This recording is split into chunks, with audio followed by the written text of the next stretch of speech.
मेरा इस दुनिया में कोई नहीं था। मैं एक अनाथ लड़की थी और मैं अनाथ आश्रम में रहती थी। पता नहीं कैसे एक अमीर आदमी की नजर मुझ पर पड़ गई और वो अमीर आदमी मुझे देखकर मेरा दीवाना बन बैठा। एक्चुअली में मैं उतना भी सुंदर नहीं थी, पर पता नहीं क्यों उसने मुझसे विवाह करने की जिद कर बैठा और विवाह करके मुझे अपने घर ले गया। अभी हमारी विवाह हुए सिर्फ 4 से 5 दिन ही हुए थे कि उसे किसी जरूरी काम के सिलसिले में विदेश जाना पड़ा। उसके जाने के बाद उसकी माँ ने यानी कि मेरी सास ने मुझे धक्के मारकर घर से बाहर निकाल दिया। नॉइस फिर एक औरत ने मुझे अपने साथ विदेश ले आई। मैं अब वही विदेश में ही काम करने लगी। एक दिन मैं अपने मालिक के रूम में गई तो मेरा दिल और दिमाग काम करना बंद कर दिया।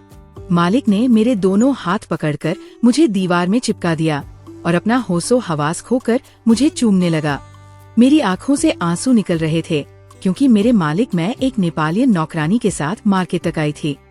वहाँ से मार्केटिंग करने के बाद जब मैं वापस जा रही थी तब अचानक मुझे लगा जैसे मैंने उसे देखा हो। मैं जल्दी से उसे पलट कर देखी।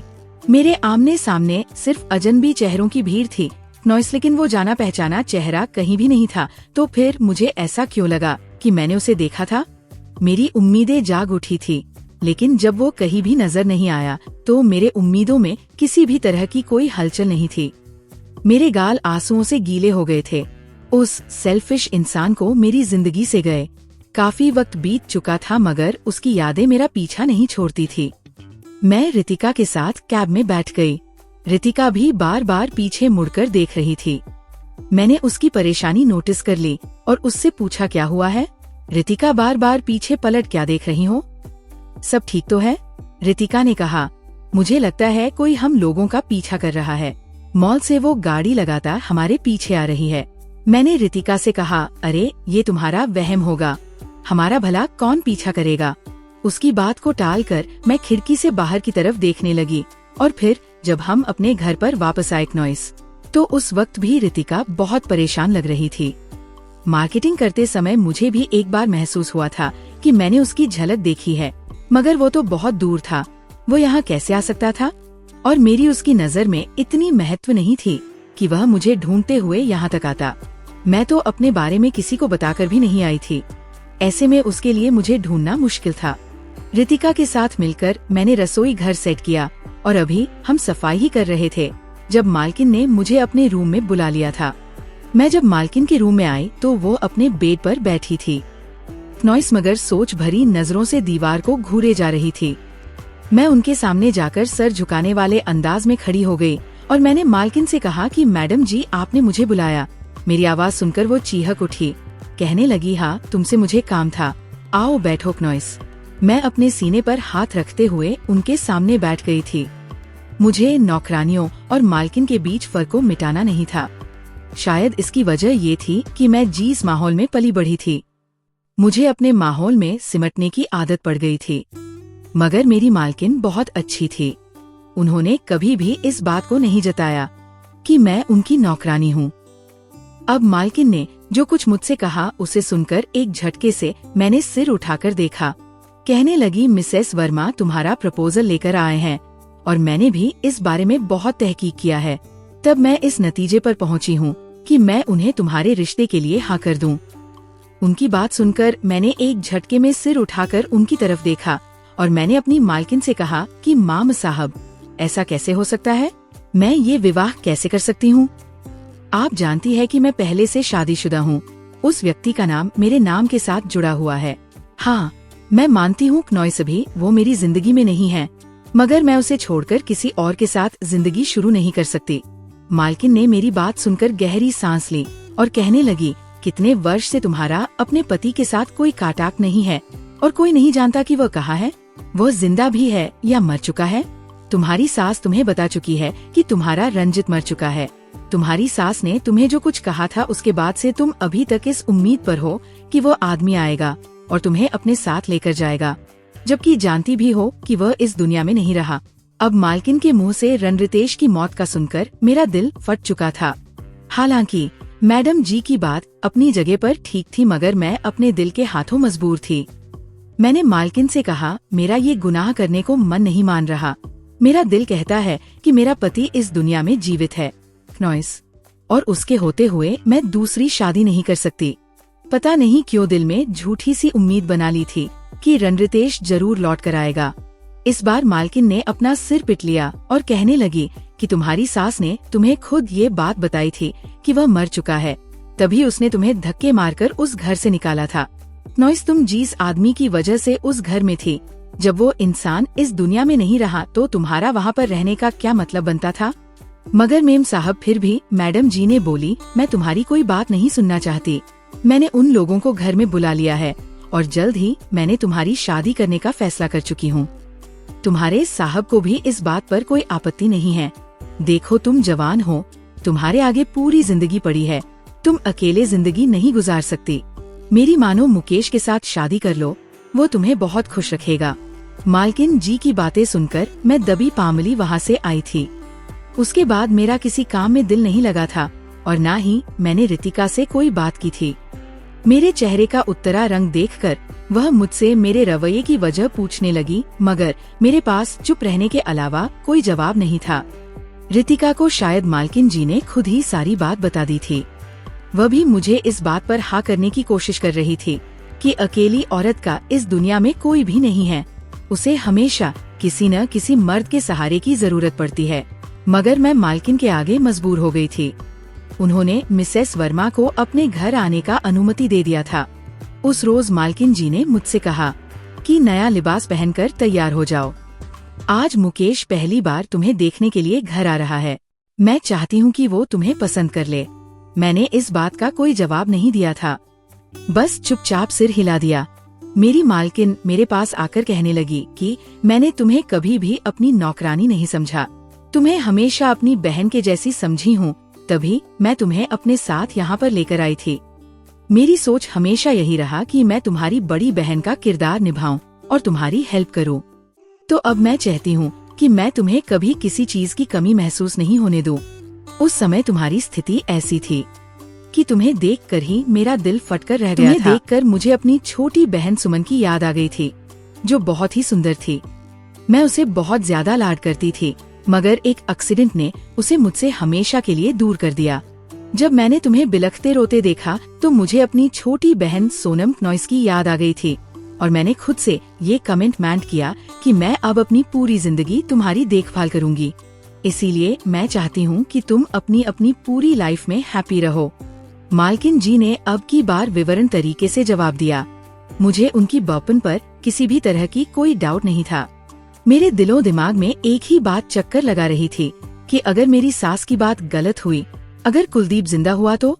लेकिन कोई भी माँ अपने ही बेटे की मौत की खबर मुझे क्यों सुनाएगी, और अपने बेटे के लिए ऐसे शब्दों का प्रयोग करते हुए क्या एक माँ का दिल नहीं फटेगा?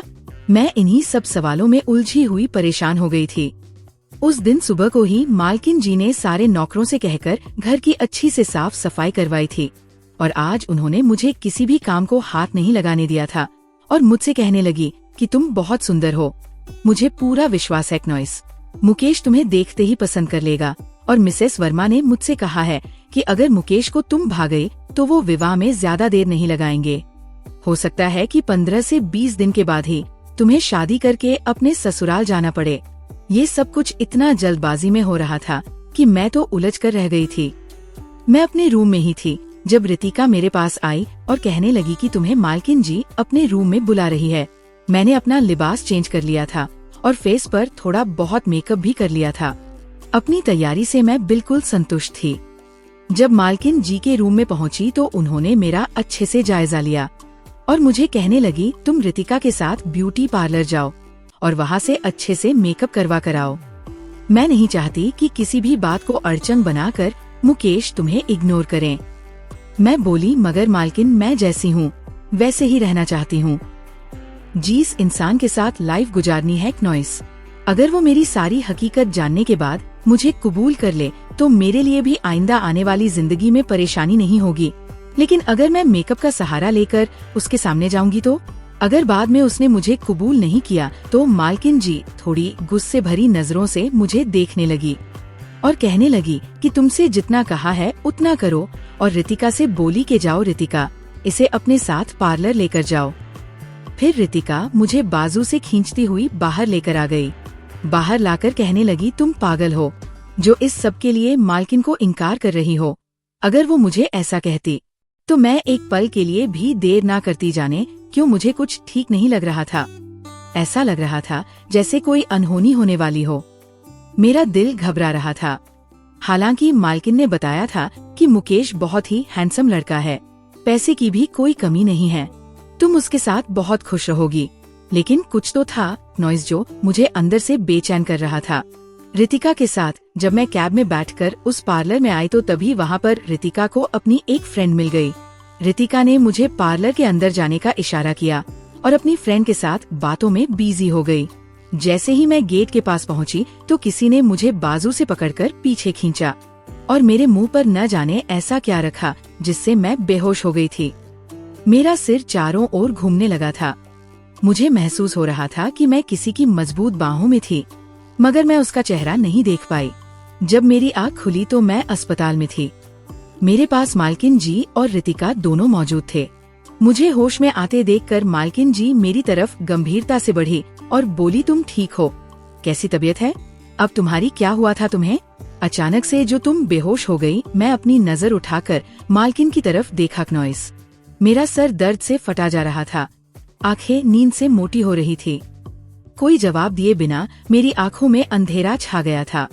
अब जब मुझे होश आया तो मैं अपने रूम में थी और रितिका मेरे पास ही बैठी हुई थी।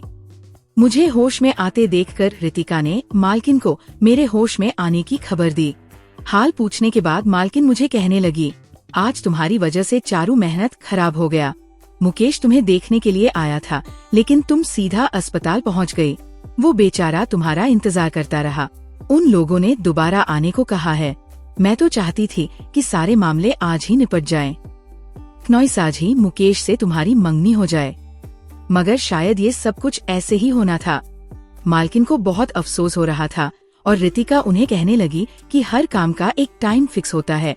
मालकिन, आप परेशान ना हो, सब कुछ ठीक हो जाएगा और ईश्वर ने चाहा तो गीता की शादी भी आपकी मर्जी से हो जाएगी। दिन यूं ही गुजरते जा रहे थे। अब मैं घर में रहते रहते बोर हो गई थी। इसके बाद मालकिन जी ने मिसेस वर्मा से दोबारा घर आने की बात की, लेकिन न जाने उनकी आपस में क्या बात हुई कि अब मालकिन जी बहुत चिड़चिड़ सी रहने लगी थी।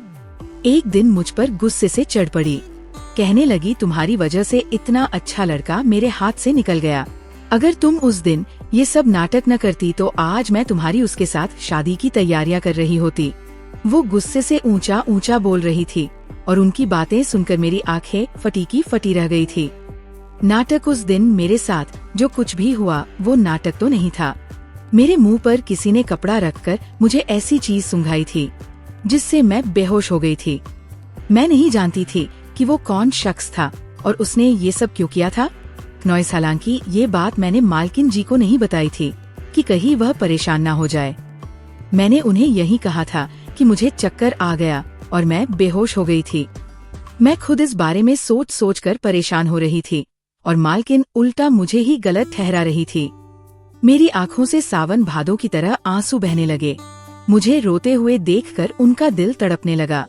कहने लगी, मैं तुम्हारे भले के लिए ही तो कहती हूँ, तुम्हें अपनी बहन समझती हूँ, वरना मुझे क्या जरूरत है तुम्हारे लिए इतना ये सब करने की। चलो कोई बात नहीं, तुम्हें उससे अच्छा लड़का मिल जाएगा। नॉइस, मेरी आंखों से लगातार आंसू बह रहे थे।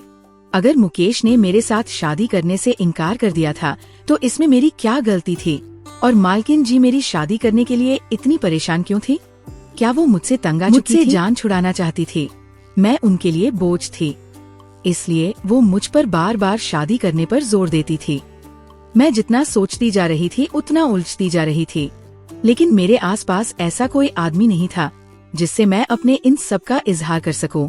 इन्हीं दिनों साहब जी की तबीयत बहुत ज्यादा बिगड़ने लगी थी। उनका ब्लड प्रेशर और बीपी है रहने लगा था। नॉइस, डॉक्टर ने उन्हें सख्ती से बाहर के मसालेदार खाने मना कर दिए थे और बताया था कि वो घर का सादा सैंपल खाना ही खाएं। कुछ दिन तक उन्होंने काम वाम छोड़कर आराम की। मालकिन जी अपनी निगरानी में उन्हें सादा खाना खिलाती और मालिक साहब जबरदस्ती ये बेस्ट बात खाना खाते। उन्हें इस तरह के खाना खाने की आदत नहीं थी, लेकिन अब बीमारी की वजह से उन्हें ये सब खाना खाने की मजबूरी थी। लेकिन अब जब साहब ऑफिस जाने लगे तो रोजाना उनके लिए काम से टाइम निकालकर घर आकर खाना खाना मुश्किल था। तब मालकिन किसी न किसी नौकर के हाथ उनके लिए खाना भिजवा देती थी। इस काम के लिए रितिका खुद खाना लेकर जाती थी।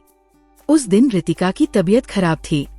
वो बुखार में बुरी तरह से तप रही थी और अपने रूम में बंद थी। ऐसे में मुझे ड्राइवर के साथ खाना लेकर ऑफिस जाना पड़ा। जब मैं ऑफिस पहुंची तो उनका कैबिन खाली था। साहब जी कहीं भी नजर नहीं आ रहे थे। नॉइस मैंने टेबल पर खाना रखा और सोफे पर बैठकर उनका वेट करने लगी। मुझे मालूम चल रहा था कि वो वॉशरूम में थे। उनका वेट करने के अलावा मेरे पास कोई चारा नहीं था। तभी मुझे अपने पीछे कोई चीज धड़कने की आवाज सुनाई दी और फिर वो गहरी आवाज मेरे कानों से आ लगी, जिसे सुनकर मैं अपनी जगह से उठकर खड़ी हो गई। मैंने पलटकर देखा तो मेरी आंखें खुली की खुली रह गई। दूसरी तरफ वो मुझे देखकर मुस्कुराया, जैसे उसके लिए मेरा सामना करना कोई आम बात हो, जबकि मेरे लिए ये सब बहुत ही अनहोनी था। मुझे कुछ समझ नहीं आ रहा था कि ये यहाँ कैसे आ गया। मैं हैरत से बुद्ध बनी खड़ी रह गई थी। वो आहिस्ता आहिस्ता कदम उठाता हुआ मेरी तरफ बढ़ने लगा। डर की एक सूखी लहर मेरे पूरे वजूद में दौड़ गई। मैंने वहाँ से भागने की कोशिश की, मगर उसने मेरा बाजू पकड़कर मुझे दीवार के साथ लगा दिया और फिर मेरे ऊपर झुकता चला। जब मेरी आँख खुली तो मैंने खुद को एक अनाथ आश्रम में पाया। होश संभाले ही मुझे इस बात का एहसास हुआ कि मेरे पास माँ बाप और भाई बहन जैसा कोई रिश्ता मौजूद नहीं था। मैं इस दुनिया में अकेली थी। धीरे धीरे वक्त गुजरने के साथ मैंने महसूस किया कि यहाँ पर हम लोगों की जिंदगी बहुत मुश्किल थी। सारा दिन अनाथ आश्रम की दीदी हम लोगों से काम करवाती रहती और खाने को थोड़ा मोड़ा कुछ देती थी। मेरी तरह बहुत सारे बच्चे और बच्चियां यहाँ पर रहते थे जो किसी कैद जैसी जिंदगी जी रहे थे। काम बहुत ज्यादा करते थे और खाने को बहुत कम मिलता था और पढ़ाई करने के लिए भी थोड़ा सा ही वक्त दिया जाता था। एक टीचर आती थी जो सभी बच्चों को काम दे देती थी। किसी बच्चे पर ध्यान देती, किसी का सुनती और किसी को यूं ही टाल कर अपना वक्त गुजार कर चली जाती थी। मुझे पढ़ने लिखने का बहुत शौक था, इसलिए मैं टीचर की हर एक बात को ध्यान से सुनती और अपनी तरफ से भी सवाल हल करने की कोशिश करती थी। इस तरह मेरी पढ़ाई में दिलचस्पी और मेरी समझदारी देखकर टीचर ने मुझ पर ध्यान देना शुरू कर दिया। हमें इतना पढ़ाया गया था कि हम बुनियादी बातें और अपनी जरूरत के मुताबिक नॉइस लिखना पढ़ना सीख गए थे। जैसे जैसे मैं बड़ी होती गई, मैंने महसूस करना शुरू कर दिया कि इस अनाथ आश्रम में कुछ अजीब हो रहा था। मुझसे बड़ी जो लड़कियां थी वो रोजाना रात को तैयार होकर अनाथालय के बाहरी तरफ चली जाती थी। मैं ये बात नोटिस कर रही थी कि इन लड़कियों की जिंदगी बाकी बच्चों से बहुत अलग थी। न केवल उन्हें अच्छा खाना खाने को मिलता था, बल्कि उन्हें नए कपड़े और जरूरत की बहुत सारी चीजें भी मिलती थी। मेरे दिल में ये ख्याल आता कि काश मुझे भी ये सब सुविधाएं मिले, मैं भी अच्छा खाऊं, अच्छा पहनूं। तभी एक दिन मैंने एक लड़की के सामने अपनी इच्छा का इजहार कर दिया। मैंने कहा, मेरा भी दिल चाहता है कि मैं भी आपकी तरह जिंदगी गुजारूं। उसने मेरे मुंह पर अपना हाथ रख दिया और कहा, ईश्वर ना करे कि तुम्हें ऐसी जिंदगी जीने को मिले।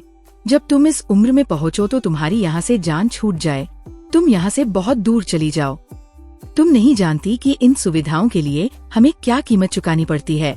उसकी आंखों से लगातार आंसू बह रहे थे और मैं ये समझने में असमर्थ थी कि आखिर वो लड़की किस बात पर रो रही थी। उस वक्त मेरी उम्र ज्यादा नहीं थी जो मैं इन बातों को समझ पाती। मैं सिर्फ 14 साल की थी। नॉइस, मेरे दिल में दिन ब दिन ये उत्सुकता जाग रही थी कि आखिर देखूं तो सही कि अनाथालय की पिछली तरफ क्या होता है और वे लड़कियां वहाँ क्यों जाती हैं। तभी एक दिन रात को मैं छुपते छुपाते वहाँ गई।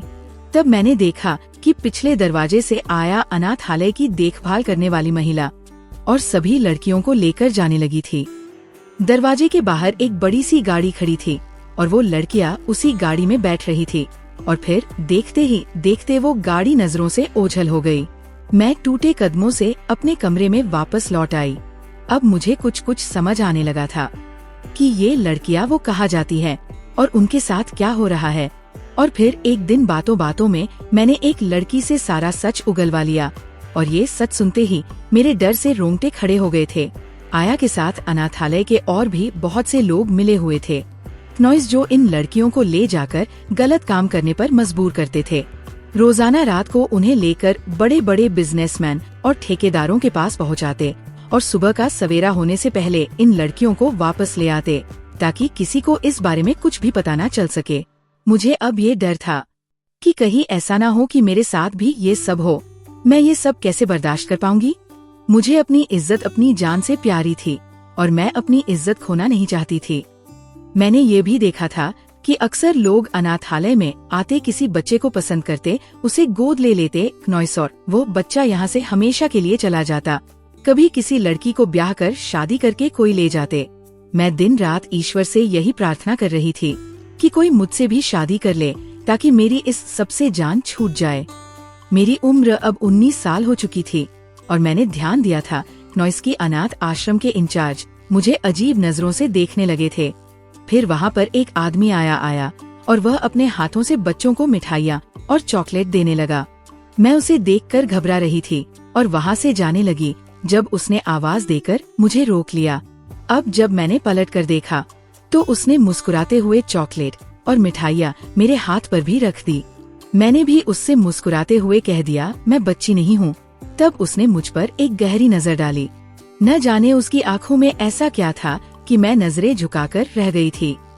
उस वक्त आया भी ने मुझे वहाँ से हटने का इशारा किया और मैं अपने कमरे में आ गई। इसके बाद भी उस आदमी की वो खूबसूरत नशीली आँखें मेरे दिमाग में जैसे चुभ रही थी। बार बार उसकी नजरें, उसके देखने का अंदाज मेरे दिल को धड़का रहा था।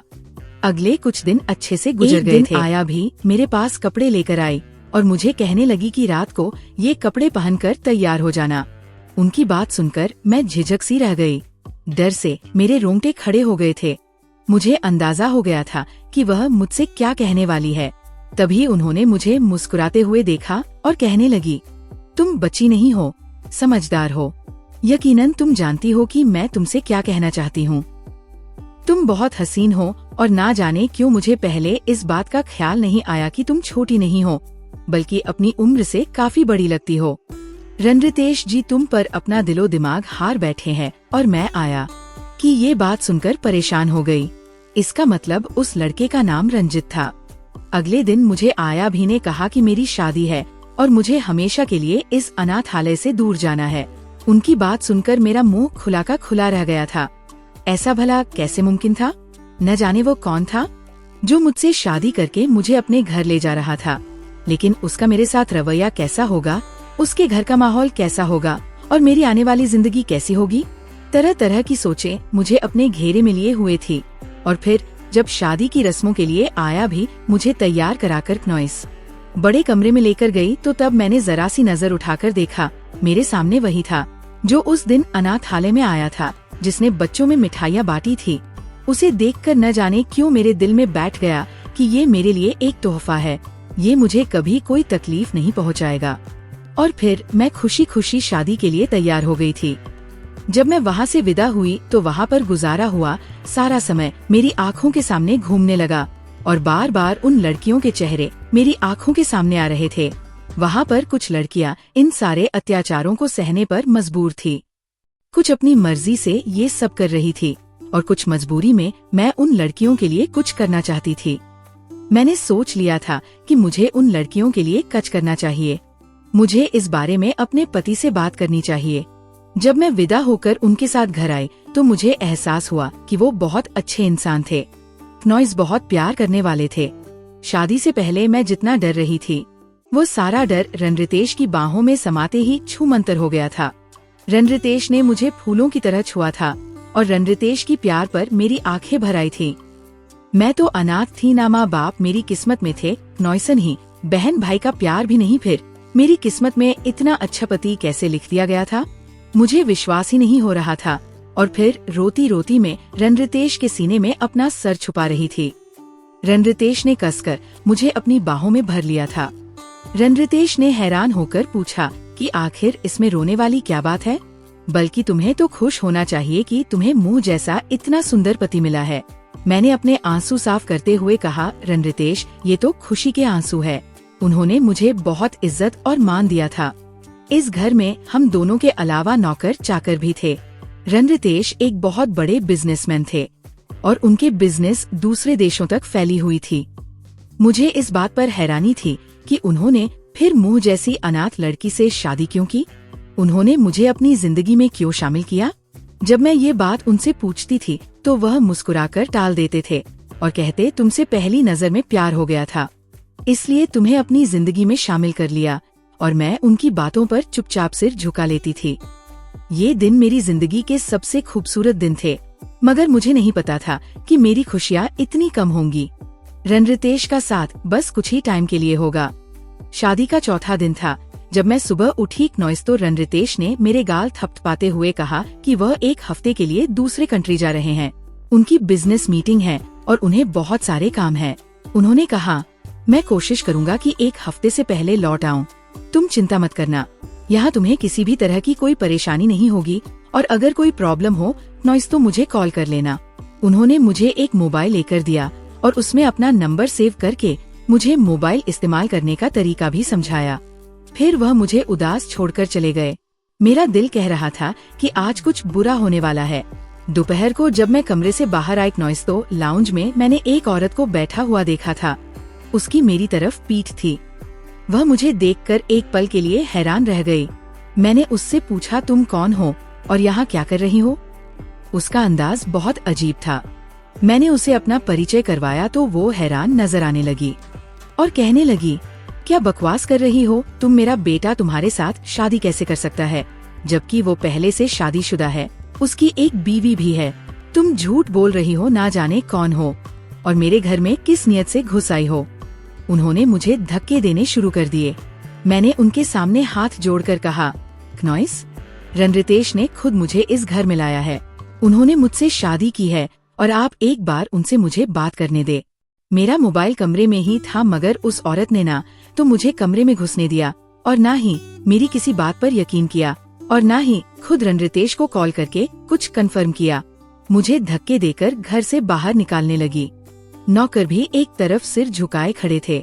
इस सब में किसी ने कुछ बोलने की हिम्मत नहीं की थी। तब मुझे पता चला कि ये रणरितेश की माँ थी। रणरितेश ने मुझसे ये क्यों छुपाया था कि उसकी माँ भी है, मगर ये 4 दिन से कहा थी और ये तो कह रही थी क्नॉइस कि उसकी शादी हो चुकी है, तो उसकी बीवी इस घर में क्यों नहीं थी। मैं रोते रोते निढाल हो गई और कहने लगी, जब तक रितेश यहाँ नहीं आता तब तक मैं इस घर से कहीं नहीं जाऊंगी। रोने धोने की आवाज से आसपास के लोग भी जमा हो गए थे। उस औरत ने मुझे कमरे में बंद कर दिया। कहने लगी, मैं अपने बेटे से पूछती हूँ, अगर तुम्हारी बात झूठ निकली तो तुम अपना अंजाम देख लेना। थोड़ी देर के बाद उस औरत ने दरवाजा खोला। वो बुरी तरह रो रही थी और मुझसे कहने लगी, तुम्हारा मनहूस आया मेरे बेटे पर पड़ा और उसकी मौत हो गई है। नॉइस, अब तुम्हारा हम लोगों से कोई संबंध नहीं है। तुम रणरितेश की पत्नी के तौर पर इस घर में रह रही थी। अब तुम भी मेरे घर से निकल जाओ। उसने मुझे धक्के देकर घर से बाहर निकाल दिया था। मैं रोते हुए सड़क पर आ गई। मुझे कुछ समझ नहीं आ रहा था कि मैं कहाँ जाऊं। अनाथ आश्रम से बाहर की दुनिया मेरे लिए अनजान थी और मैं रोते रोते निढाल होकर सड़क पर बैठ गई थी। इसी दौरान एक तरफ से आवारा लड़कों का टोला आया। वे मुझ पर आवाजें कसने लगे। मुझे अपनी इज्जत खतरे में पड़ते हुए महसूस होने लगी। मैंने एक तरफ भागना शुरू कर दिया। भागते भागते मैं रोड पर आ गई और तभी मैं एक गाड़ी के साथ टकरा गई। मेरा दिमाग अब सही से काम नहीं कर रहा था। जब मुझे होश आया तो मैं अस्पताल में थी और मालकिन जी मेरे पास मौजूद थी। मुझे होश में आते देख उन्होंने एक लंबी सांस ली और फिर मुझसे मेरे बारे में पूछा। मैंने रोते हुए उन्हें सारी दास्तां सुना दी। उन्हें मुझ पर तरस आ गया और वह मुझे अपने साथ घर में ले आई। मैं उनके साथ 6 महीने से मौजूद थी। मैं यही समझ रही थी कि मेरा पति इस दुनिया में नहीं रहा, वह इस दुनिया से जा चुका है। और आज जब मैंने उसे अपनी आँखों के सामने देखा तो मुझे अपनी आँखों पर यकीन ही नहीं आ रहा था कि रणरितेश मुझे बाहों में लिए खड़ा था और बेतहाशा मुझे घूर रहा था। उसके अंदाज में एक प्यास थी, तड़प थी। रणरितेश कहने लगा, गीता, तुमने तो मुझे रितेश जी मार दिया था। मैं भी रोते हुए उसके सीने से चिपक चुकी थी। तभी दरवाजे पर खड़कने की आवाज सुनाई दी तो वह मेरा बाजू पकड़कर मुझे ऑफिस से बाहर ले आया और मुझे खींचते हुए एक गाड़ी में बैठा दिया। मैंने कुछ कहने की कोशिश की तो मुझे कहने लगा, शुक्र करो कि तुम उन लोगों के चंगुल से बाल बाल बच गई हो। मैं कितने टाइम से इसी ताक में था नॉइस कि कैसे उन लोगों से तुम्हारी जान छुड़ाऊं, मगर मुझे कोई मौका नहीं मिल रहा था। तुम्हारी वजह से ही मैंने उस व्यक्ति के साथ दोस्ताना संबंध बढ़ाया था जो कि आज मेरे काम आया है। अब तुम मेरे साथ मेरे फ्लैट पर जा रही हो। ये सब क्या था, मुझे कुछ समझ नहीं आ रहा था। मैं रणरितेश से नाराज थी, खफा थी। उसकी माँ ने मुझे धक्के देकर घर से बाहर निकाल दिया। मुझे कहने लगी कि रणरितेश इस दुनिया में नहीं रहा, जबकि वह जिंदा सलामत मेरे सामने परजन था। उसने एक बार भी मुझे तलाश करने की कोशिश नहीं की। मैं उससे बहुत खफा थी। फ्लैट में आकर उसने मुझे मनाने की बहुत कोशिश की, मगर मैं उसकी कोई बात सुनने पर तैयार नहीं थी और मुझे ये भी समझ नहीं आ रहा था कि आखिर उसे मालकिन जी से क्या समस्या थी। उसने उनके बारे में ऐसी बात क्यों की थी? फिर जो कुछ उसने मुझे बताया उसे सुनकर मेरे पैरों के नीचे से जमीन फट गई। उसने मुझे बताया कि मालकिन जी मेरा सौदा करना चाह रही थी। मुकेश दरअसल एक स्मगलर था जो लड़कियों की खरीद कर कारोबार करता था और मुकेश शादी के नाम पर मुझे बेचना चाहता था, मगर रणरितेश ने उनका प्लान नाकाम कर दिया। उस दिन रितेश ने मुझे बेहोश किया। वो मुझे लेकर उसी वक्त वहाँ से फरार होना चाहता था, मगर तभी रितिका की मुझ पर नजर पड़ गई और रणरितेश को वहाँ से भागना पड़ा था। मुकेश कुछ दिन के बाद ही स्मगलिंग करते हुए पकड़ा गया था और अब जेल में सड़ रहा था। अब मालकिन किसी और शिकार की तलाश में थी ताकि वह मुझे बेचकर एक मोटी रकम कमा सके। उनका बिजनेस घाटे में जा रहा था। उसे बढ़ाने के लिए उन्हें और पैसा चाहिए था जो वह मेरे जरिए से कमाना चाहती थी। ये सब सुनकर मुझे खुद पर गुस्सा आ रहा था कि मैं उनकी असलियत क्यों ना जान सकी। उनकी घटिया प्लानिंग को मैं उनकी प्यार समझती रही, नॉइस ये जाने बिना कि आजकल बिना मतलब के कोई किसी से मोहब्बत नहीं करता। रणरितेश ने मुझे बताया कि उसने मुझसे बस एक ही झूठ बोला था। उसने शादी की हुई थी, मगर वह अपनी बीवी को तलाक दे चुका था क्योंकि उसकी बीवी एक बदचलन औरत थी और उसके गैर मौजूदगी में उसके और मर्दों से भी रिश्ते थे, जबकि उसने मुझे अपनी माँ के बारे में इसलिए अनजान रखा था कि वे मुझे कभी भी स्वीकार नहीं करेंगी क्योंकि वे दौलत की पूजा करने वाली थी और अमीर लोगों को ही पसंद करती थी। उन दिनों वो गाँव गई हुई थी और उनका कुछ महीनों से पहले वापस आने का कोई इरादा नहीं था, मगर अचानक से उनका आने का प्लान बन गया और मुझे देखकर उन्होंने घर से निकाल दिया। रणरितेश को इस सब का बिल्कुल अंदाजा नहीं था कि मेरे साथ ऐसा भी हो सकता है। वापस आकर उसने मुझे बहुत ढूंढा, मगर उसे मैं कहीं नहीं मिली। वह अपनी माताजी से नाराज रहा कि आपने मेरी बीवी को घर से बाहर क्यों निकाला, मगर क्या हो सकता था, मैं उन लोगों से बहुत दूर आ चुकी थी। उस दिन वो काम के सिलसिले में आया हुआ था।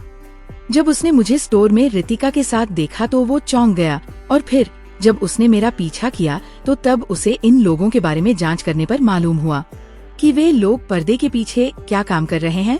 उसे इस बात का डर था कि कहीं वे लोग मुझे कोई नुकसान न पहुंचा दें।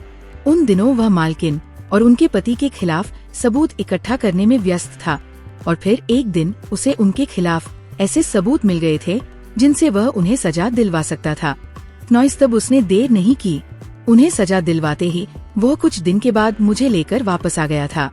अब मेरी सास का व्यवहार मेरे साथ बदल चुका था क्योंकि वह जान गई थी कि मैं गरीब और अनाथ ही सही, लेकिन उनके बेटे की मोहब्बत थी।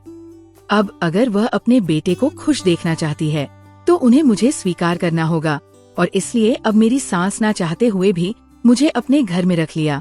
अब मेरी जिंदगी में खुशी आ चुकी थी क्योंकि मेरे पति रंजित मेरा बहुत ख्याल रखते थे। अब वो मुझे छोड़कर बाहर विदेश कभी नहीं जाते हैं और अगर कभी जाना भी हुआ तो मुझे अपने साथ लेकर जाते हैं। मेरा नाम दिशा है और मैं एक लेडी पुलिस हूँ। क्या आपको पता है, ऐसा भी हो सकता है कि किसी दाई की गोद में बैठने से गर्भवती औरत के पेट में पल रहा बच्चा अगर लड़की है तो लड़का बन जाता है। जी हाँ, ये वाकया कासगंज के एक गांव का है जहां दाई की गोद में 5 मिनट बैठने से लड़की लड़के में कैसे बदल जाती है। जानकर आप भी हैरान रह जाएंगे। कासगंज के इस गांव का सच्चा वाकया है। मेरा नाम दिशा सिंह है। मेरा ताल्लुक एक गांव से है। मेरे पिता ने गांव में एक छोटी सी दुकान खोल रखी थी। जबकि मेरी माँ एक दाई थी। वो पूरे गांव की औरतों के बच्चे जन्म देती थी और बदले में कभी किसी के घर से आटा मिल जाता, तो कभी किसी के घर से चावल, तो किसी के घर से पैसे। ऐसे ही माता पिता दोनों मिलकर कमा रहे थे और घर का अच्छा खासा गुजारा हो रहा था। हम 3 बहनें और 2 भाई थे और गांव के ही गवर्नमेंट स्कूल में पढ़ने जाते थे। हमारे हालात शायद सारी जिंदगी ऐसे ही रहते अगर पिताजी को उनके दादा की तरफ से ज़मीनों का हिस्सा ना मिल जाता। दादा की तरफ से अच्छी खासी ज़मीन हमें मिल गई थी। पिताजी और भाई का इरादा था इस ज़मीन में फसल उगाई जाए और इसको खेत का रूप दे दिया जाए, मगर मेरी माँ का कहना था कि ज़मीन को बेचकर शहर में जाकर कोई कारोबार किया जाए और बच्चों को अच्छी शिक्षा दिलवाई जाए। माँ को बड़ा शौक था कि हम में से कोई डॉक्टर बने। कहती थी कि मेरे पास अपनी बेटियों को देने के लिए बस ये दाई वाला हुनर ही है और मैं नहीं चाहती कि मेरी बेटी अभी दाई बने। माँ की दिली ख्वाहिश पर हम लोग सब कुछ बेचकर शहर आ गए। यहाँ पिताजी ने एक बड़ा जनरल स्टोर खोल लिया था और भैया स्कूल से आने के बाद उनके साथ स्टोर पर बैठ जाते। भगवान ने हमारे काम में बहुत ही तरक्की दी और हमारे हालात धीरे धीरे सुधरने लगे। घर में सारी खुशियाँ वापस आने लगी और घर खर्च में भी हर चीज़ की सुविधा मौजूद होने लगी। मुझे तो पुलिस में जाने का बहुत ही शौक था।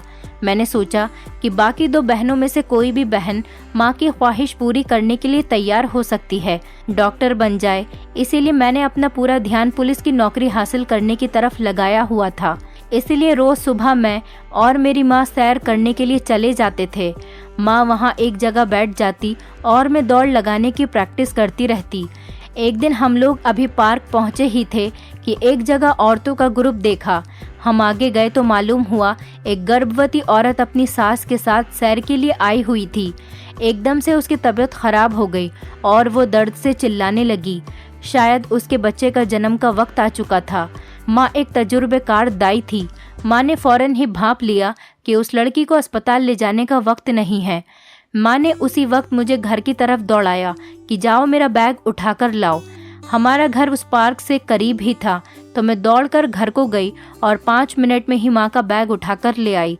माँ ने 1-2 औरतों से चादर लेकर पर्दा किया और उस लड़की की डिलीवरी करने लगी। उसकी सास बेचारी बहुत ही बदहवास हो रही थी।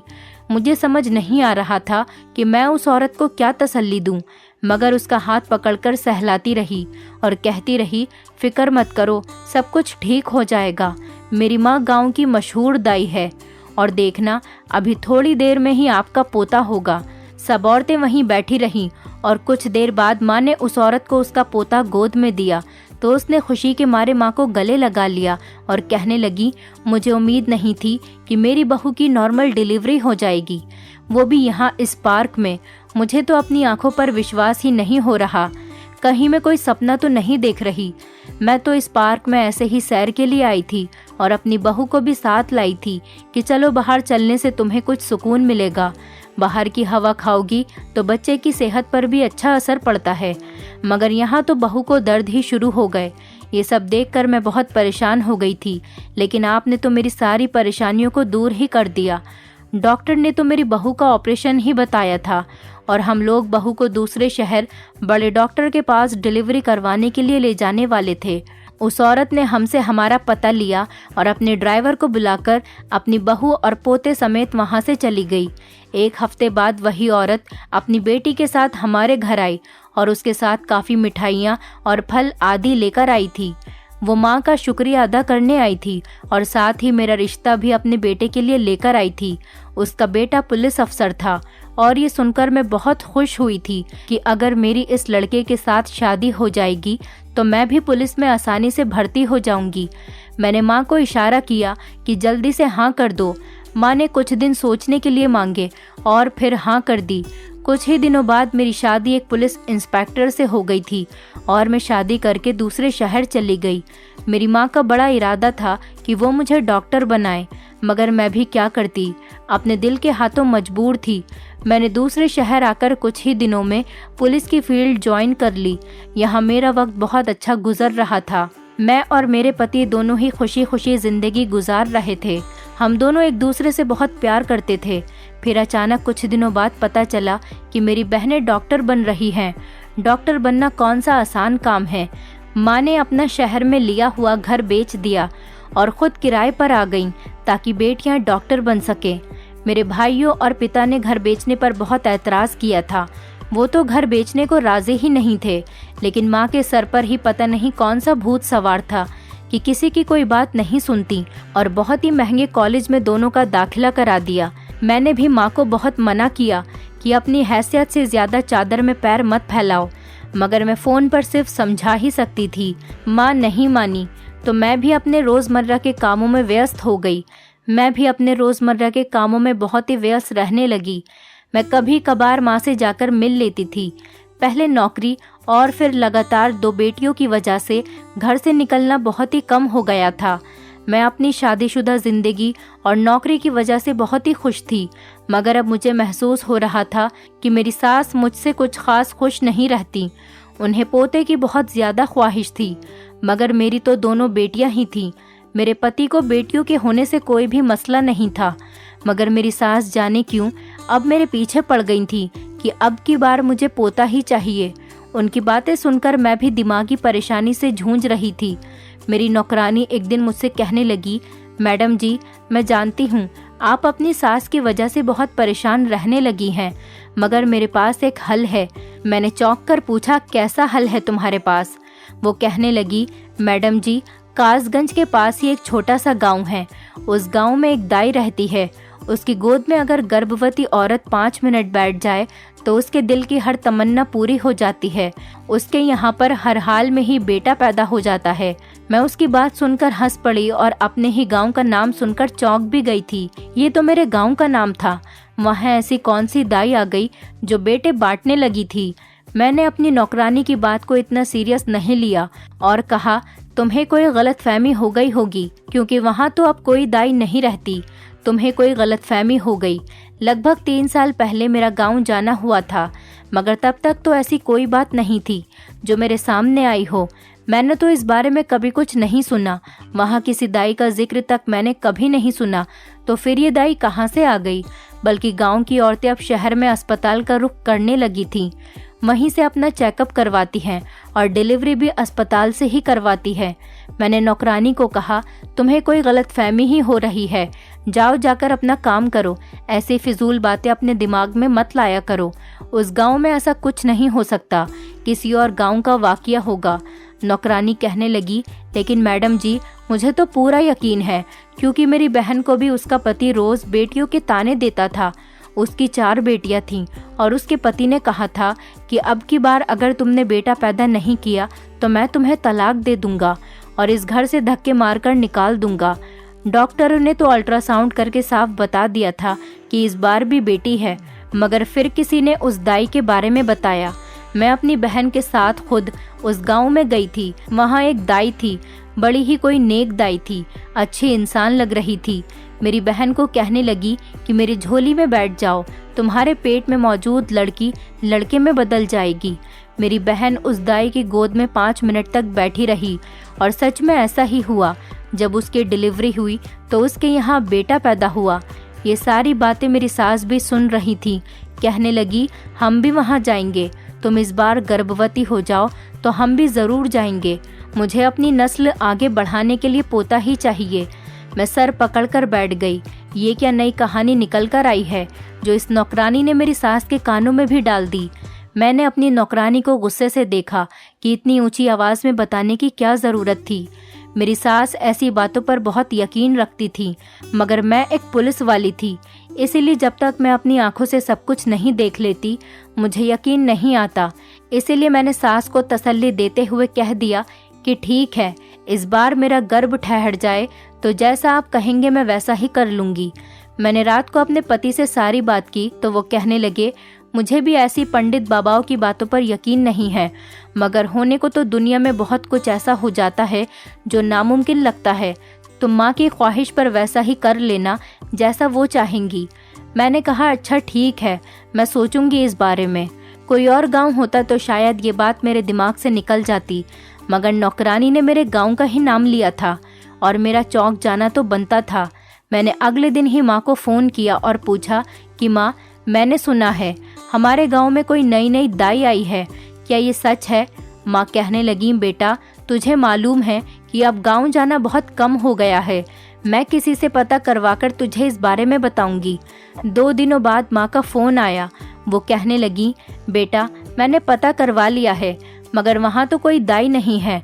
सारी औरतें अब शहर में ही जाती हैं। मैंने सुनकर सुकून की सांस ली कि शुक्र है ये किस्सा मेरे गांव का नहीं है। मेरी सास इंतज़ार कर रही थी, इसीलिए मैंने उन्हें बता दिया था कि मैंने मालूम करवाया है। वहाँ ऐसी कोई बात नहीं थी।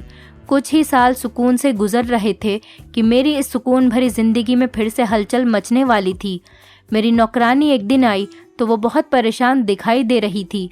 मैंने पूछा तो कहने लगी, मैडम जी मेरी सास ने कहा है कि इस बार अगर उसे पोता नहीं दिया तो वो अपने बेटे की दूसरी शादी करवा देंगी। मैंने मजाक करते हुए कहा, लो इसमें परेशानी वाली क्या बात है? वो तुम्हारी गांव में रहने वाली दाई है ना, जो 5 मिनट में ही लड़की को लड़के में बदल देती है। तुम भी उसकी गोद में जाकर 5 मिनट के लिए बैठ जाना और तुम्हारी सारी परेशानी हल हो जाएंगी। मैंने ऐसा इसीलिए कहा था क्योंकि मैं जानती थी कि वहाँ ऐसी कोई दाई है ही नहीं।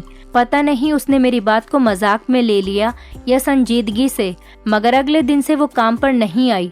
उसने अपनी जगह किसी और को काम पर भेज दिया था।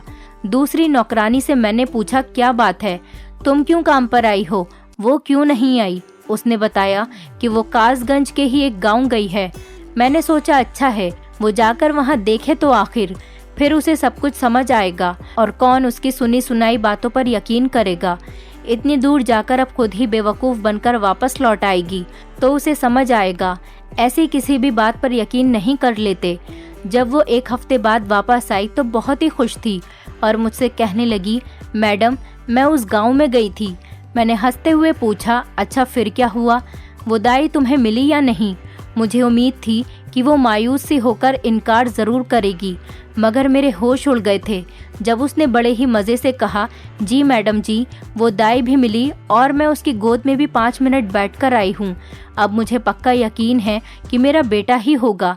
मैंने बेयकीनी से ये सुना और फिर कुछ सोचकर कहा, क्या पता पहले भी तुम्हारे घर बेटा ही पैदा होना हो। वो कहने लगी, मैडम जी देखिए डॉक्टर ने अल्ट्रासाउंड करके बताया था कि मेरे यहाँ बेटी पैदा होगी और मुझे यकीन था कि आप हरगिज़ ये बात नहीं मानोगी। मैं गांव में गई थी, इसलिए मैंने अपने फ़ोन में गांव की कुछ तस्वीरें भी बनाई हैं। उसने अपना टूटी स्क्रीन वाला फ़ोन मेरे सामने किया तो मैं दंग रह गई। वो किस्सा तो मेरे ही गांव का था। मैंने नौकरानी से कहा, अगर गांव गई ही थी तो उस दाई की भी तस्वीर खींच लाती, मैं भी देख लेती आखिर ऐसी कौन सी दाई है। वो कहने लगी, मैडम जी मैंने तो कहा था उस दाई से कि फ़ोटो खिंचवा लो, मैं जाकर अपनी मालकिन को दिखाऊंगी, मगर उसने मना कर दिया कि वो तस्वीर नहीं खिंचवाती। नौकरानी को भेजकर मैंने माँ को फ़ोन किया और माँ से कहा, तुमने मुझसे झूठ क्यों बोला कि वहाँ ऐसी कोई दाई नहीं है?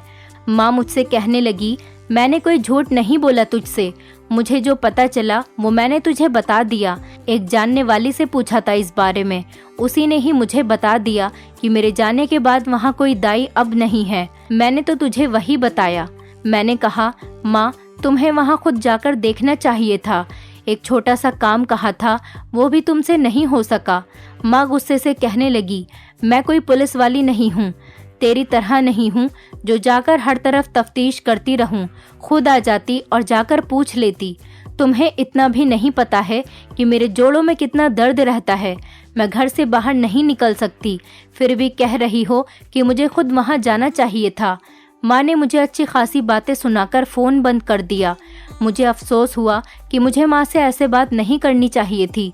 मैंने सोचा कि कोई बात नहीं, मैं तो माँ को बाद में मना लूँगी और सॉरी भी कह दूँगी। इसी दाई वाले मामले ने मेरा चैन सुकून बर्बाद कर दिया था। सास मेरे पीछे पड़ी हुई थी कि हम भी वहाँ जाएंगे। अब मुझे बस उस दाई को झूठा साबित करने के लिए बस अपनी नौकरानी के बच्चे का इंतज़ार था। जब अल्ट्रासाउंड में आ गया था कि उसके यहाँ तो बेटी है, फिर भला वो दाई की गोद में 5 या 10 मिनट भी बैठ जाती, उसके यहाँ लड़की ही पैदा होती। मगर अस्पताल में जब डॉक्टर ने बताया कि हमारी नौकरानी के यहाँ बेटा पैदा हुआ है, तो मेरे कदमों तले ज़मीन ही निकल गई। ये कैसे हो सकता था?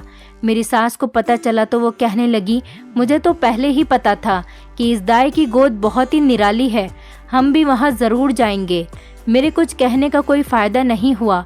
मेरी सास ने मेरा और अपना सामान बांधा और गांव जाने की तैयारी शुरू कर दी। पहले मैं माँ के यहाँ अपने मायके आई। मैं शायद 3 साल बाद यहाँ आ रही थी। इन दिनों घर के हालात बहुत ही बदल चुके थे। मैंने सुना था, मगर अब तो अपनी आंखों से देखा कि सच में बहुत ही ज़्यादा घर में खुशहाली आ गई थी। नया घर और नया फर्नीचर और हर चीज़ बहुत ही महंगी थी। मेरी सास भी बहुत खुश हुई। मेरी माँ कहने लगी कि मेरी दोनों छोटी बेटियाँ डॉक्टर बन गई हैं और बेटों ने अपने अपने स्टोर खोल लिए हैं। मेरी माँ को मेरे आने का पहले ही मालूम हो गया था कि मैं किस लिए वहाँ पर आई हूँ। इसलिए वो मुझसे कहने लगी कि 2-4 दिन पहले आराम कर लो, फिर चली जाना अपनी सास के साथ गांव डॉक्टर के पास। मेरे तो जोड़ों में दर्द है। गांव की टूटी फूटी सड़कों का मैं सफ़र नहीं कर सकती। 1-2 दिन आराम करने के बाद मैं अपनी सास के साथ गांव आ गई। मेरी सास बहुत खुश हो रही थी कि अब तो उनकी दिली तमन्ना पूरी हो जाएगी। हम 2 घंटे का सफ़र करने के बाद गांव पहुँचे। सुना था गांव के शुरू में ही एक झोपड़ी है जहां वो बैठती है। हम अंदर गए तो एक औरत ने सर पर हरे रंग का मफलर लपेटा हुआ था। मुझे वो देखने से कहीं से भी दाई नहीं लग रही थी। मेरे अंदर की पुलिस वाली जाग गई थी। मैंने उसे जाकर कहा, मैं बेटे के लिए आई हूँ। तो वो कहने लगी, मैडम जी, जाकर किसी भी अस्पताल से अल्ट्रासाउंड करवा कर लाओ। अगर तो इस रिपोर्ट में लड़की हुई तो चली आना, वरना अगर लड़का हुआ तो घर वापस लौट जाना। हम नहीं चाहते कि ऐसा हो कि तुम्हारा लड़का हो और तुम हमारी गोद में बैठो तो सारे तंत्र मंत्र उल्टे न पड़ जाएं और तुम्हारा लड़का लड़की में बदल जाए। इसीलिए जाओ, पहले अल्ट्रासाउंड करवा कर लेकर आओ। उसके बात करने के अंदाज से मेरी सास तो बहुत खुश हुई। कहने लगी, देखो कितनी अच्छी दाई है, पैसे भी नहीं लिए और अल्ट्रासाउंड का कितना अच्छा मशवरा दिया है। मैंने भी सोचा, हाँ ये भी ठीक है, अल्ट्रासाउंड करवा लेना चाहिए। मैंने घर जाकर माँ और बहनों को सारी बात बताई तो बहनें कहने लगी, अरे दीदी, तुम कल अपनी सास के साथ मेरे क्लिनिक आ जाना, मैं तुम्हारा अल्ट्रासाउंड कर दूंगी। अगले दिन जब टेस्ट हुआ और उसकी रिपोर्ट आई तो मेरी बहन ने उदासी से बताया कि दीदी, तुम्हारे यहाँ फिर से लड़की है। ये खबर सुनकर मेरी सास का मूड खराब हो गया था, मगर फिर कहने लगी कि चलो कोई बात नहीं, वो दाई है ना, हम आज ही दोबारा उसके पास जाएंगे। बहन के क्लिनिक से निकलकर हम सीधा गांव उस दाई के पास आ गए थे। मुझे अभी भी यकीन नहीं हो रहा था। मैं इस दाई की गोद में बैठी और 5 मिनट बाद उठ गई। उस दाई ने पैसे नहीं लिए, मगर मेरी सास ने ज़बरदस्ती काफ़ी सारे नोट उसकी झोली में रख दिए। मेरा इरादा भी एक दिन और रहने का था, मगर सास ने जल्दी मचाई हुई थी। मैं रात को माँ को बताने उनके कमरे में गई तो कमरे से माँ की परेशान आवाज़ सुनाई दी, फिक्र नहीं करो तुम दोनों बहनों, सब ठीक हो जाएगा। मैंने कमरे में जाकर पूछा, क्या बात है, किस बारे में बात चल रही है, कोई परेशानी वाली बात है क्या? माँ मुझे यूँ अचानक देखकर घबरा गई। फिर गहरी सांस भरकर कहने लगी, तुम्हारी सास के बारे में तुम्हारी बहनें परेशान हो रही थीं कि सुबह उसका रवैया तुमसे ठीक नहीं था, तो मैं उन्हें कह रही थी कि अब जब तुम्हें बेटा होगा तो सब कुछ ठीक हो जाएगा। मैं उन्हें बताकर कि मैं सुबह जा रही हूँ अपने कमरे में आ गई थी। सारी रात मैं सोचती रही कि मेरी अल्ट्रासाउंड रिपोर्ट में तो लिखा है कि मैं एक लड़की को जन्म दूंगी, मगर क्या इस दाई की गोद में बैठने से सच में ही मेरे घर बेटा पैदा हो जाएगा? ऐसा कैसे हो सकता था? बच्चे का लिंग कैसे बदल सकता था? कुछ तो ऐसा था जो फिलहाल मेरी समझ में नहीं आ रहा था, कुछ ऐसा जो मेरी नज़रों से ओझल था। खैर, मैंने सोचा अब सच और झूठ का तभी पता चलेगा जब मेरी डिलीवरी होगी, फिर दूध का दूध और पानी का पानी हो जाएगा। अगले ही दिन हमारे जाने का वक्त आ गया था। जाने से पहले ही मैंने सोचा अपनी एक दोस्त से मिलती जाऊं, इसी शहर की रहने वाली थी। पुलिस की ट्रेनिंग हम दोनों ने एक साथ ही पास की थी और फिर वो अपने शहर यहाँ आ गई और मैं अपने ससुराल चली गई। मैं जब उससे मिलने गई तो वो एक केस को हैंडल कर रही थी। मेरे पूछने पर बताने लगी कि कासगंज गांव के पास ही एक छोटा सा गांव है, वहाँ एक अजीबोगरीब वाक़यात सुनने को मिल रहे हैं। सुनकर यकीन नहीं आता, मगर मानना पड़ता है। मगर कैसे ये किसी को नहीं पता और हमें भी बावजूद कोशिशों के कोई सबूत नहीं मिल पाया। मैंने अपनी नई साथियों को भेजा कि देखो वो कौन है, मगर उस दाई ने हमेशा घूंघट ओढ़ा होता है और शक्ल तो दूर की बात, किसी को उसके बारे में कुछ मालूम नहीं। गांव की औरतों से पूछा मगर किसी को कुछ मालूम नहीं। मेरी टीम भी दोबारा नाकाम होकर वापस आ गई। मैं उसकी बातें सुनकर चौंक गई। मतलब वो भी मेरी तरह ही सोच रही थी, उसे भी कुछ गड़बड़ लग रही थी। एक बात मेरे दिमाग में उलझन का मकसद बन रही थी, वो ये थी कि मैं जब उस दाई से मिली तो उसका चेहरा खुला हुआ था, उसने घूंघट तो नहीं किया था। अचानक एक ख्याल मेरे दिमाग में आया, वो असली दाई थी भी या दाई के भेष में कोई औरत मुझे बेवकूफ़ बना रही थी। और जब तक मैं सच नहीं जान लेती मुझे चैन नहीं मिलना था। ये औरत जो कोई भी थी, उसकी असलियत जानने का वक्त आ गया था। लेकिन मसला ये था कि मैं वापस आ रही थी और ये मेरा इलाका भी नहीं था। मैंने अपने दोस्त के साथ उस केस को खूब अच्छी तरह डिस्कस किया और उससे कहा कि जल्दी इस केस को हल करे, क्योंकि इस सब में मेरे गांव का नाम बदनाम हो रहा था और ये मुझे किसी तौर पर भी मंजूर नहीं था। मैं अपनी सास के साथ वापस अपने शहर आ गई। प्लानिंग के मुताबिक मैंने 4 दिन बाद अपनी सास को कहा कि मुझे एक केस के सिलसिले में शहर से बाहर जाना पड़ रहा है, आप बच्चियों का ध्यान रखिएगा। मैं अपने दोस्त के साथ मिलकर उस दाई वाले मामले को संभालना चाहती थी, इसीलिए किसी को भी बिना बताए चोरी चुप के अपने शहर आ गई। मैंने अपनी माँ और बहनों को भी इस बारे में नहीं बताया था कि मैं दोबारा आई हूँ। अगले दिन मैंने और मेरी दोस्त ने बुर्का पहन लिया और अपना हुलिया बदलकर हम गांव की तरफ रवाना हो गए। मेरी दोस्त मेरी सास बनी हुई थी, हमने नकाब किया था, इसलिए ये डर नहीं था कि कोई हमें पहचान लेगा। जब हम अंदर गए तो ये देखकर मैं हैरान रह गई कि जो औरत उस वक्त मुझे दाई बनकर मिली थी, वो इस वक्त एक औरत को असली वाली दाई के पास भेज रही थी। उस घूंघट वाली दाई को देखकर मुझे कुछ अजीब सा एहसास हो रहा था। उसकी आवाज़ मुझे जानी पहचानी लग रही थी, मगर ध्यान से सुनने के बावजूद याद नहीं आ रहा था कि कहाँ सुनी है ये आवाज़ मैंने अपनी दोस्त को सलाह दी कि इस दाई का पीछा करके मालूम करना होगा। मैं अपने शक की तस्दीक करना चाहती थी। इस दाई ने शाम के 4 बजे कमरा बंद किया और उसी वक्त एक गाड़ी उसे लेने आ गई। गाड़ी देखकर मेरा मुंह खुला का खुला रह गया। मेरी दोस्त कहने लगी, देखा, मैंने कहा था ना कि ये दाई फ्रॉड करती है। इतनी शानदार गाड़ी एक आम आदमी खरीदने का सोच भी नहीं सकता। मेरे हवास सुनकर खो चुके थे और मुझे अपनी तबीयत ही खराब होती हुई महसूस हो रही थी। मुझे चक्कर से आ रहे थे तो मेरी दोस्त जल्दी से मुझे अस्पताल ले आई। वहाँ अचानक ही मुझे ख्याल आया तो मैंने पूछा, डॉक्टर, मेरे बच्चे का लिंग क्या है, लड़का है या लड़की? वो कहने लगी कि लड़का है। मैं तो ये सुनकर बहुत ही उलझन का शिकार हो गई।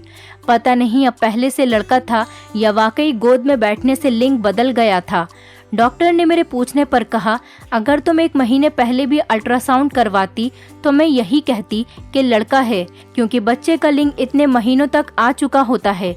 मेरी दोस्त ने मुझे यूं परेशान देखा तो कहने लगी, मैंने तुम्हें कहा भी था कि मैं खुद उस केस को देख लूंगी। तुम्हारी तबीयत खराब है तो तुम रेस्ट करो, मगर तुमने मेरी एक नहीं सुनी। मैंने उससे कहा, मुझे इस वक्त अकेला छोड़ दो, तुम अपने घर जाओ, मैं अपने भाई को बुलवाकर अपने घर जा रही हूँ। वो बेचारी हैरान परेशान होती चली गई। उसे मेरे अजीबोगरीब रवैये की समझ नहीं आ रही थी। मैं अब उसे क्या बताती कि मुझे क्या पता चल चुका है कि वो दाई कौन है। वो दाई जिसको आज घूंघट में हमने देखा था कोई और नहीं बल्कि मेरी अपनी माँ थी।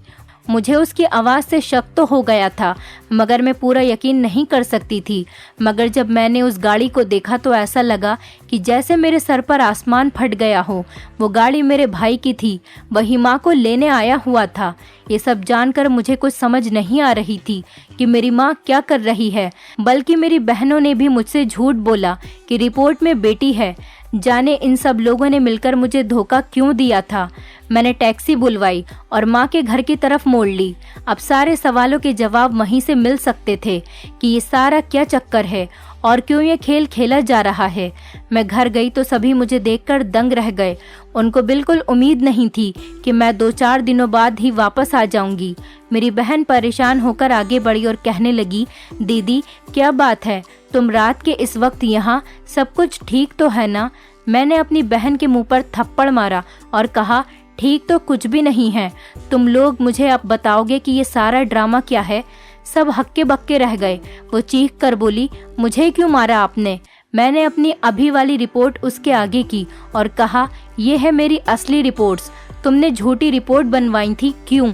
फिर मैं माँ की तरफ मुड़ी और कहा, माँ, तुम दाई का भेष बदलकर लोगों को बेवकूफ बनाती रही हो, क्यों?